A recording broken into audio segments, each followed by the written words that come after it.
I want to talk today about how the Philippines changes you as a character, as an individual. It's working though, she's walking well.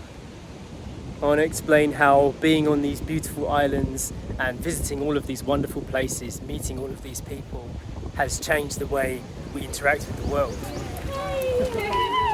Enjoying the paddle? It's nice warm rain at least, isn't it? Yeah. It's not cold. Here we have pancit a la chi. Looking very good. Good effort, guys. Thanks for doing all the cooking. Hello, what's happened to you? I don't know. Good afternoon, world. I'm Jay. Me and my British family have been living on the island of Siargao for the last 4 years. All these island girls. You enjoying that, Mummy? Yeah, very much. Yeah? Nice and cool. There's no one here. Need a push story? Yeah, Push. there is someone.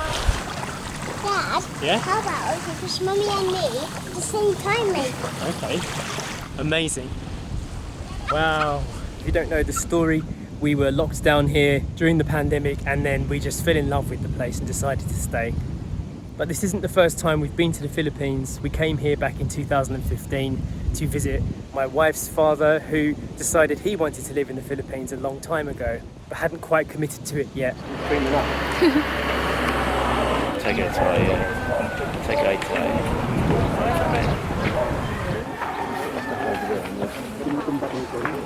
I'm enjoying this view. This is what I thought Baguio would be like all around. It's a nice temperature today as well. It's sunny, but it's not sweaty. That was another triggering point for us in our journey into learning why Philippines can change you and make you feel like perhaps you've been missing out on something for a long time.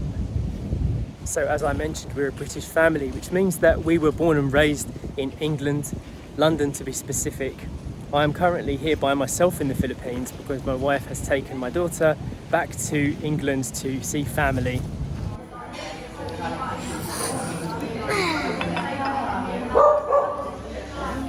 When you're outside, it says open.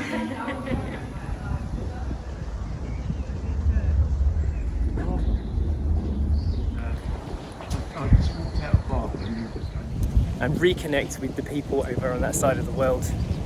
During this alone time, I've been able to reflect on our choices and some of the major influences that made this stay a possibility. The experiences that we've gone through. Oh, we made it! The chocolate hills! So I'll start with one point that has really sparked my interest over the years, something that I've really noticed, and that is how Filipino people really value togetherness, doing things together as a family, prioritising that time. What do you think, Dad? The first glimpse? Good so far. Yeah, nice. Got to get up there yet, though. Yes. And when I say family, I mean extended family, not just the initial unit, but the whole unit going back generations, sometimes all living in one house under one roof. Thank you! Nice to meet you too. Have a good time. And because of that, that kind of family friendship extends to their neighbours, their community, and even foreigners. So when many people say, I felt like family, I feel like this is the reason why. Because Filipinos prioritise togetherness, it means that everybody feels welcome, everybody is welcome. And that's not something that can be easily faked.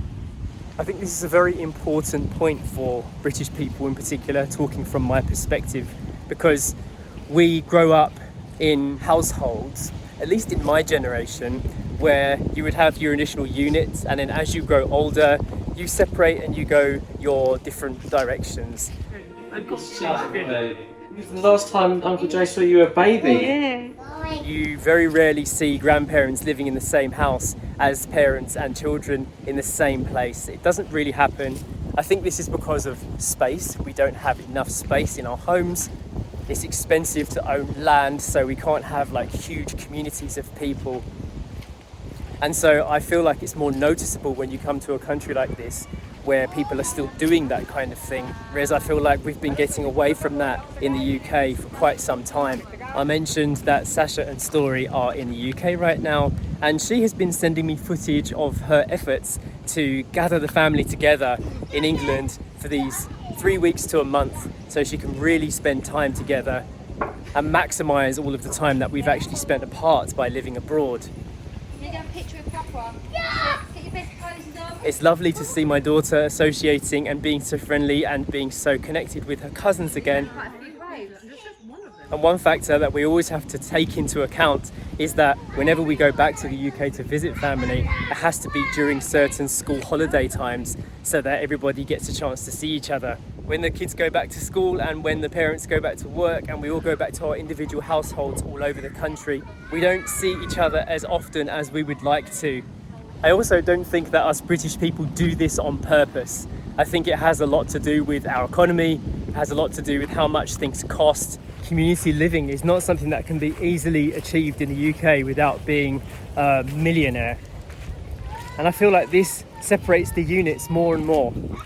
I think this might be one of the reasons why Grandad Rob and Lola Luz have chosen to retire out to the Philippines, because the idea of being in your later years in the UK, it doesn't seem as appealing, because there's the idea that you might have to end up in a care home because the generations below you just do not have the facilities or the resources to be able to actually care for you inside their houses. There's a sense of freedom and space and community and togetherness in the Philippines that actually benefits the older generation. I'm seeing that, and I'm hearing that opinion from more and more people. So it is a huge difference, and it's not something that you would normally see spoken about in a YouTube vlog from a foreigner. But the longer that we're here, the more that we're noticing some of the smaller nuances as to why we feel like living here in the Philippines for at least a good section of our life is going to be very beneficial for us as a family. So going back to the idea that the Philippines changes you, especially as a foreigner, I feel like you start to appreciate living with less as being a feeling of more. So this translates into your travels as well. The time that Sacha and Story have spent in England, some of the best moments they've had is just enjoying nature, being out in the fields, seeing a different type of climate, enjoying the colder weather.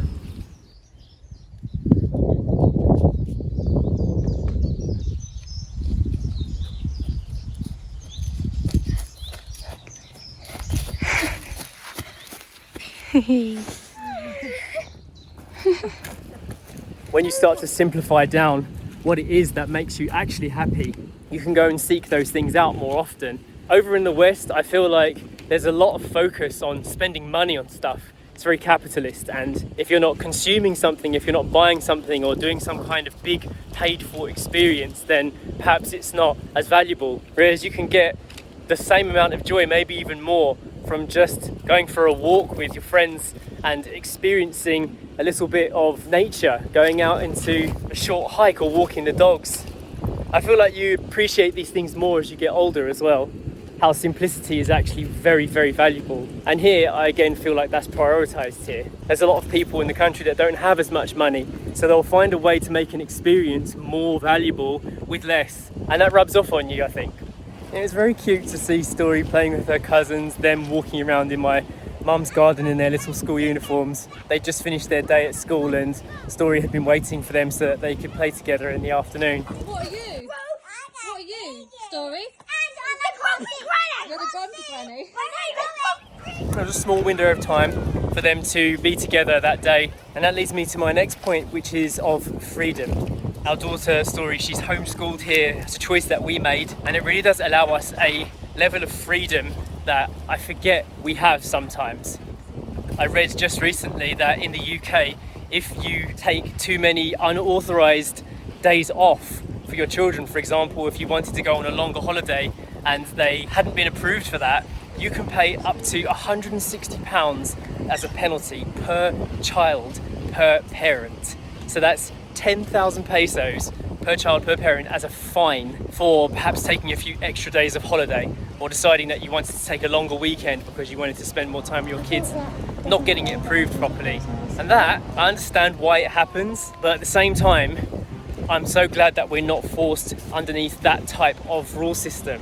When you live in the UK and in America, you work around it. You find a way to fit your holidays and vacations into a certain amount of weeks, and you find a way to make sure you can expand your weekend time so you get more days without fines or without penalties. But I don't have any of that issue here, and that freedom is so liberating. it is important to note that living in the Philippines isn't the same for everyone. Not everyone has the same opportunities. The fact that we are British and we have a British passport and we work online and we've been building a business for over a decade to be able to achieve what we do right now, to achieve these freedoms, is one thing. I would say that the way we live is closer to how somebody from the Philippines who had gone to the West, done their work, and then they've come back to the Philippines and retired.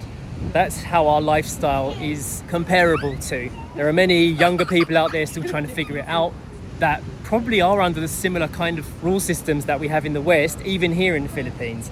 But I wanted to mention how our experience has been affected by moving here and seeing how things are done, and just really observing the best bits of Filipino culture and the way things are set up here so that you can find that path of freedom for yourself. I should note as well that even for us, life isn't perfect. We have to still work hard to try and make sure we can maintain this lifestyle, which is something that everybody has to do in this world. Even though our lifestyle looks very relaxing and it looks like we don't do much, to maintain this, we do need to do a lot of stuff behind the scenes, which doesn't get shown in the videos. But the reason why I wanted to make this video was to say that I noticed most of these things about myself when I came here, and I noticed these opportunities when we came here. There is no such thing as a perfect life, but if we were to try and achieve some form of perfection, then I feel like a good balance between here and also over there, so that we get to feel closer to our families that are deciding to stay in the UK, of course.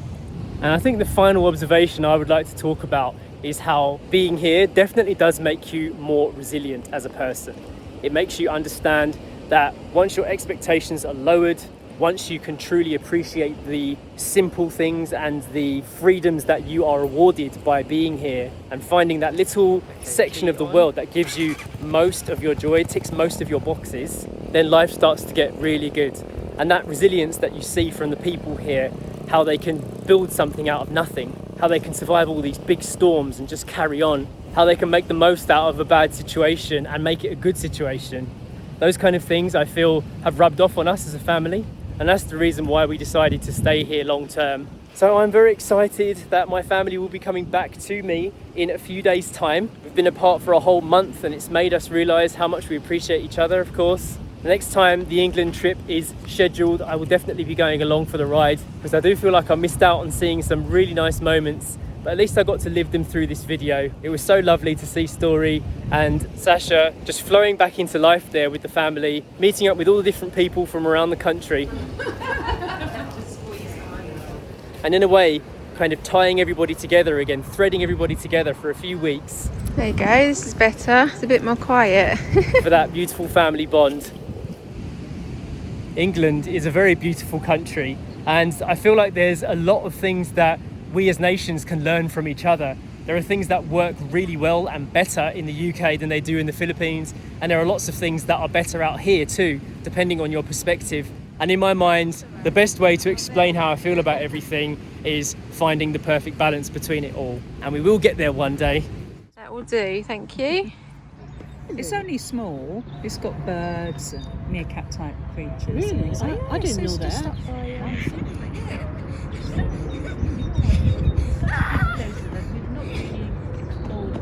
No.